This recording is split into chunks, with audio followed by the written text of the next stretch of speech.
Hello, this is Linda Larson Schlitz again. This is video 2 of my 4-part series on how do we change the world, at least the United States, specifically Wisconsin and Wausau, which is where I'm from. How do we change the perceptions, the problems, the issues that arise from mental health and substance abuse disorders and really make an impact? We all know that this has been a problem, and I talked in the first video, so if you haven't watched that, go back and take a look, and because I'll kind of laid the foundation for what it is we're going to be talking about in this series that's going to lead up to a very intensive ongoing training. I've got 8 areas that I think, 8 steps that I think we need to take to make the changes that need to be made nationwide. So first we've got to identify what things need to change. Then we have to identify how to change them. Okay, that's a little tougher. That's going to require more things.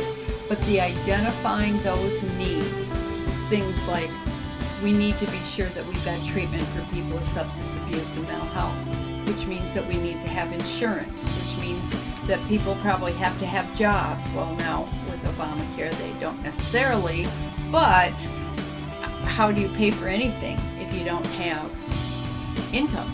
So we got to do the job thing. Well, if they don't have jobs, they don't have adequate jobs, and they have mental health and substance abuse issues, they're oftentimes homeless.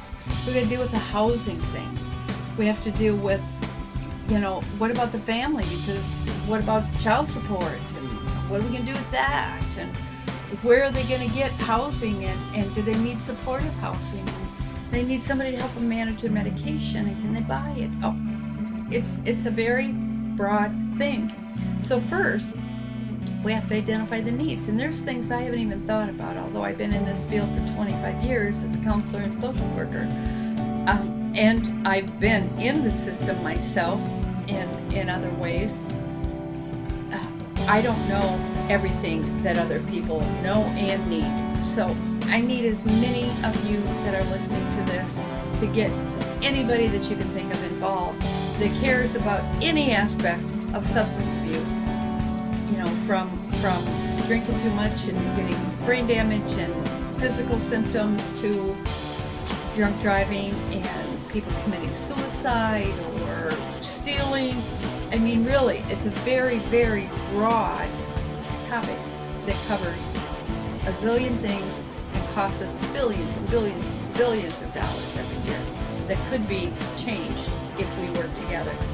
We have to determine who the players are going to be then. In my hierarchy of who the players should be is probably very different than a lot of other people, because I think some people go, we got to start with government because they make the policies. You have to start with the people that have the problem. You have to start with the alcoholics, the drug addicts, and the mentally ill people, or the people that have mental illness. That's who you need to start with, because we need to find out, why are they doing what they're doing? Why do they have the problems that they have? Mental illness is primarily hereditary. However, we create mental illness by not letting people do what they're created to do, by not encouraging them, by people telling people like me that you don't have the brains to go to college because you're too much of a space cadet. You don't pay attention, you can't pass your tests, you only got on the honor roll a couple times in high school, you're never going to make it in college. I graduated from college and grad school with a 3.7, 3.67 in grad school. And I was too dumb, people thought. I thought, for years, I thought I was too dumb to go to college. We have mindsets that need to change. Our view of people need to change. The first people have to be the people themselves. And then we get all the other players involved. The players, the next primary group of players, are the people that are family, that have to deal with them because they know them. The second group that knows them are their educators, teachers that have those children in those classrooms every day. I was a school counselor for 5 years.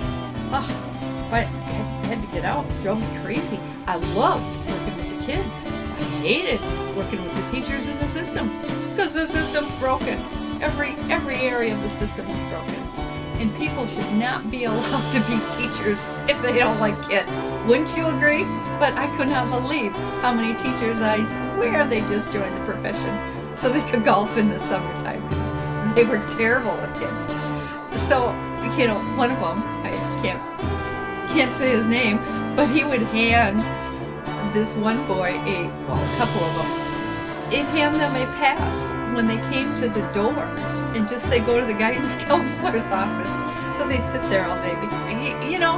School's broken. We don't do that. We don't look at what people can do. We look at what they should do.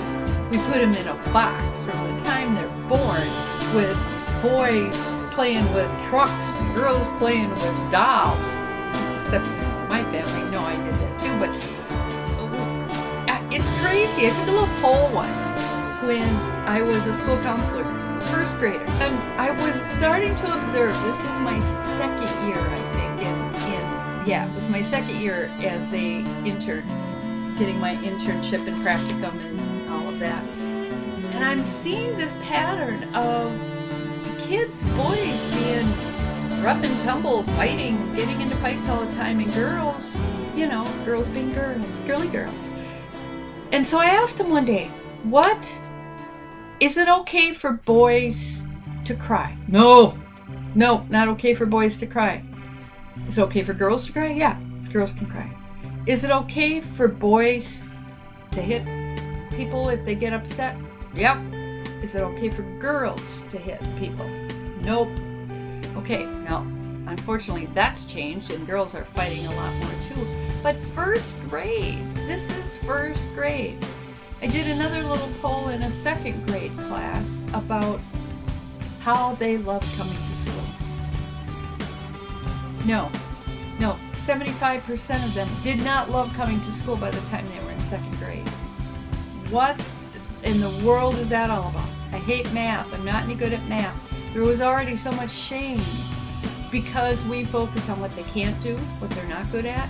We mark the things in red that they do wrong instead of doing them in, red because they got them right. We're backwards. Okay, so we've got to determine who the players are. So I think teachers, and then employers, because then that's the next part where the mental illness and substance abusers are in the workplace. About 35 to 45% of people in the workplace have these problems. So we got to get employers involved. What's their observation? What do they need in order to keep their businesses going when people are having issues? And the legislators, once all of us, the rest of us, the social workers, the counselors, the human service people, the police departments, then we all tell the legislators, here's what we need you to do to change the system to make it work. It's a different way of doing things. So we got to figure out who the layers are that we're going to have to do. And then the policies come after that.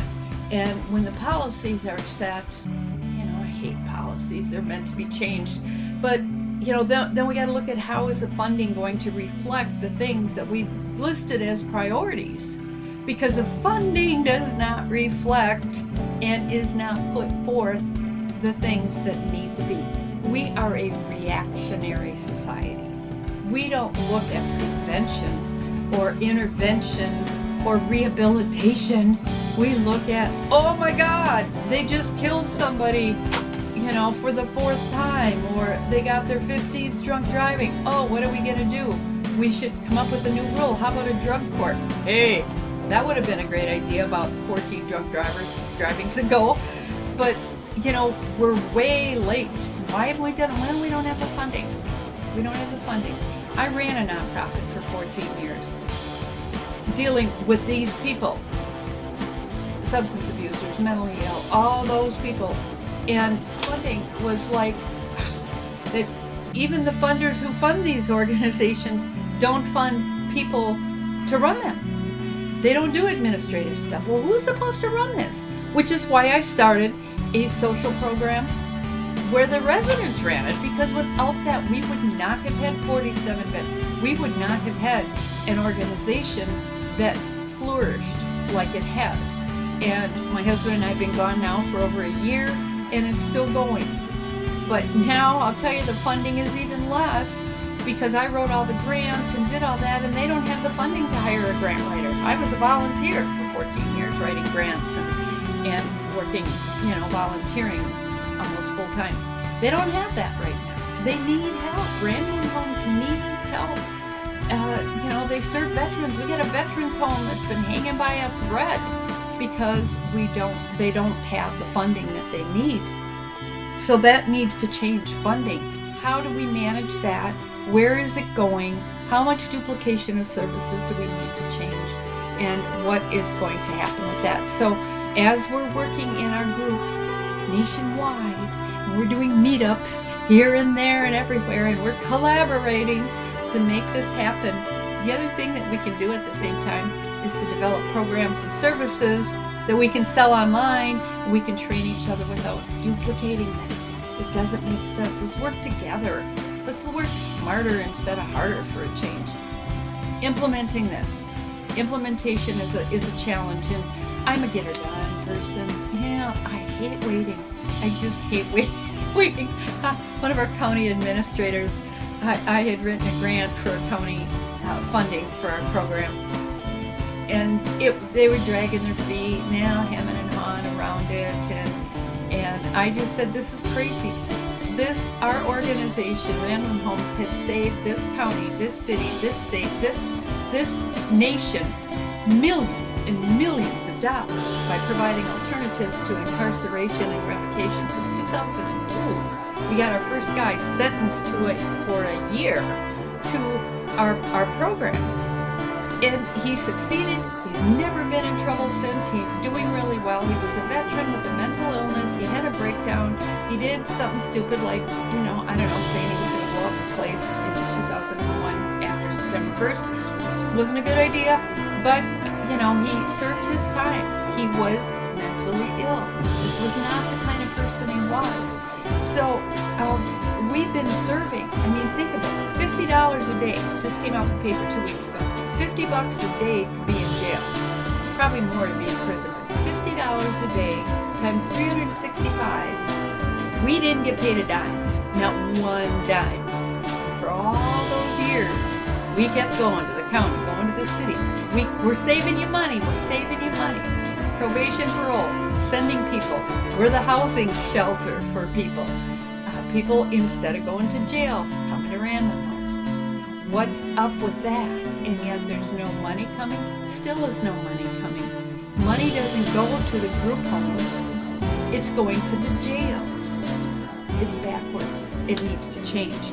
So funding is definitely a huge thing. The implementation takes people. But you know what we are not doing? We keep thinking people need master's degrees and, bachelor's degrees and licenses.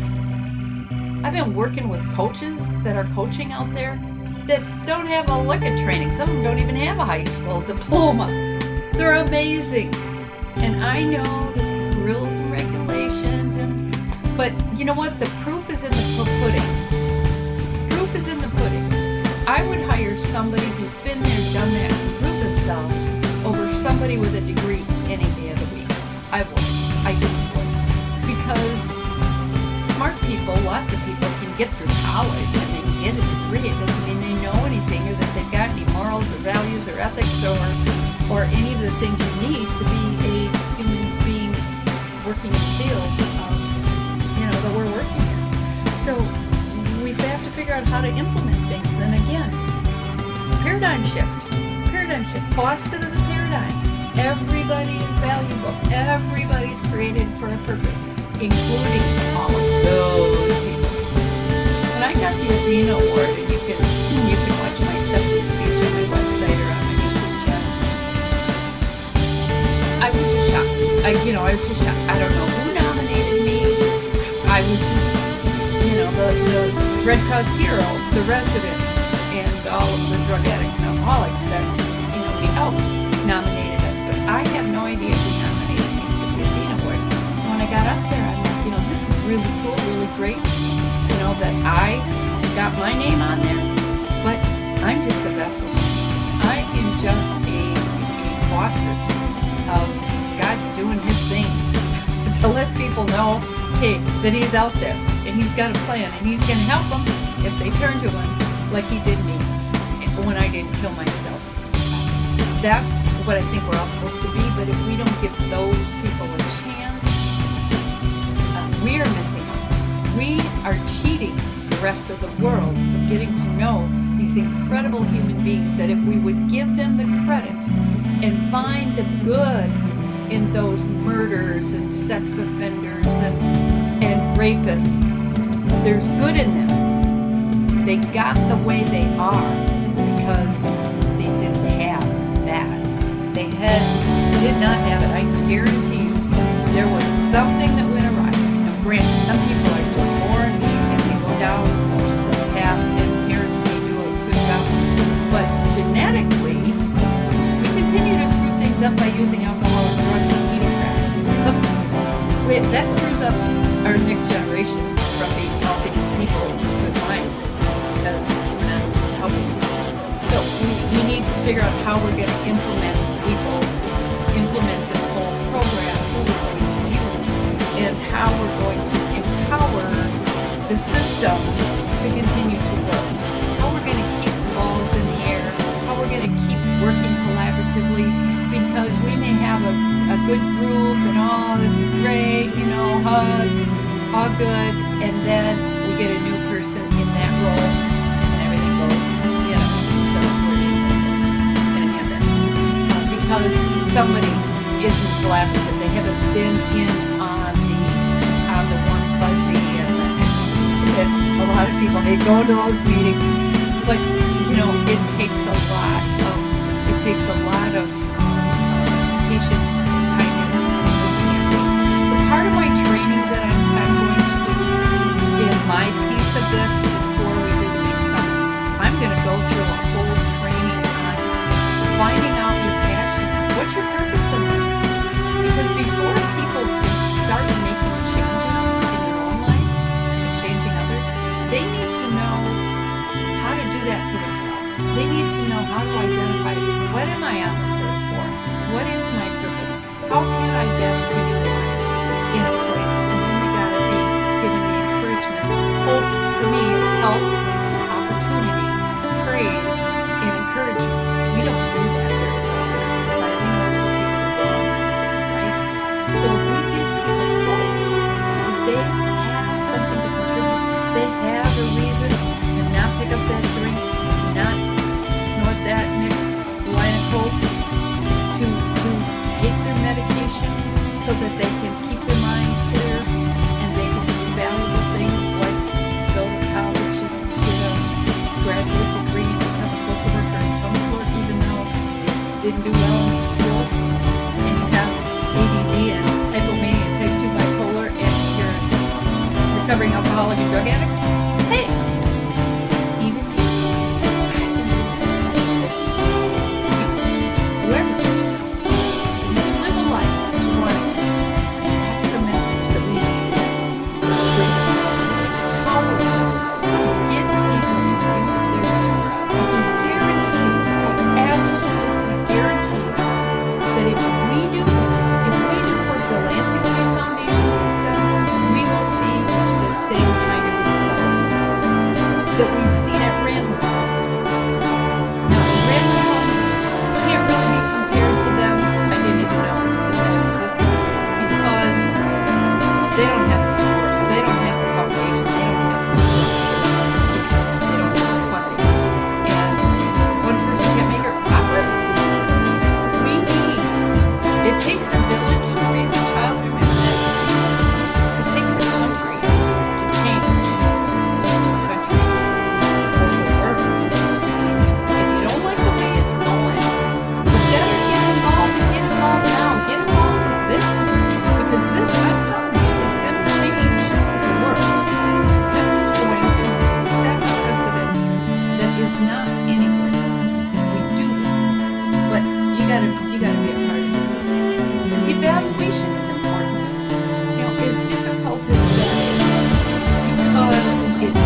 identify the gifts, skills, abilities, talents, things that people are good at, there's probably some guy sitting in prison right now who is astounding at doing statistics, statistical analysis.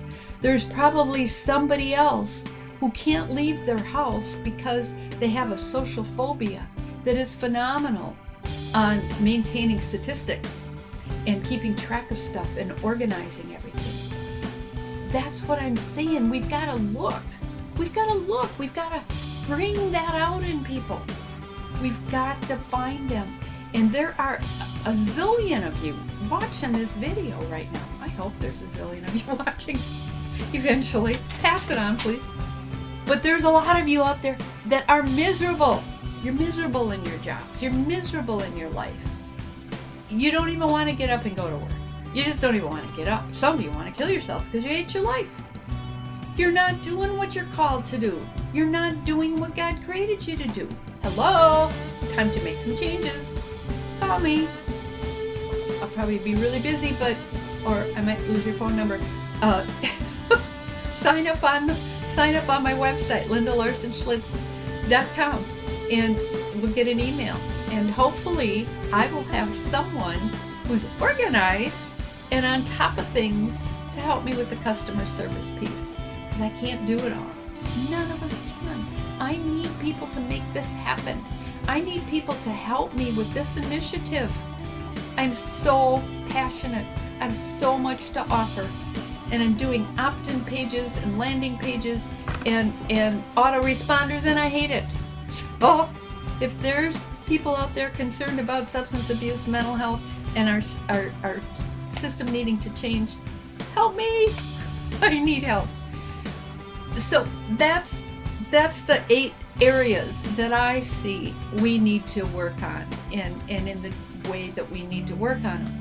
Now, I'm just one person, and I'm open to suggestions. So if you've got suggestions, please, I've got a survey I'd love to have you be a part of. You can, again, go to my website, and I'll put the survey in an obvious spot so you can do that. I've also got a membership. Love to have you become a member. There's all kinds of benefits to becoming a member of Faucet of Hope. $9.95 a month. You can afford that. And what that'll do is it's going to give you a newsletter. It's going to keep you up to date and give you opportunities to get involved. Maybe take part in writing a book every year, because that's what I want to do. I want everybody to be involved. So I'm going to talk more about that in my next video. How to do the nuts and bolts of this. I'm going to talk a little bit more about how Jason Breitenfeld has gone in June when he first joined my coaching program, my collaborative, to September 15th, getting his 4th chapter of his book contract that he has written and uploaded for me to review on Dropbox. He's got a web page, he's got Facebook, he's got LinkedIn, he's got Twitter. He did all of that himself. He didn't have a clue how. He's editing the videos we've done together. He now knows how to record them himself. These are things that are part of my program. I don't have a whole lot of time to teach people to do that. I want somebody else to do all that myself. But that's part of what the business collaborative is. That's what can happen if you look at what a person has and not what they don't have. Jason doesn't have the physical functioning he did before he got hit by a drunk driver, but he's got passion to change the status quo of driving drunk in the state of Wisconsin. Let's help Jason and all the other victims out there, and the people who hit them and were driving drunk, which it was probably you too. It could have been you. It could have been me hundreds of times. It could have been me hurting somebody or killing somebody. We just got lucky, and you know who you are who are watching this. We just got lucky. And it might have been a judge, it might have been the President of the United States, I don't know. But the majority of people in the state of Wisconsin and in the United States have driven drunk. They don't in Germany as much. There's there's a reason for that. That's what we need to work on. So thank you for watching this one. There's 2 more to come.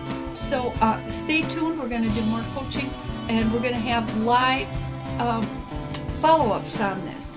So please, stay tuned, opt in, so that you can take part in the question and answers that go along with all of these. Thanks for watching.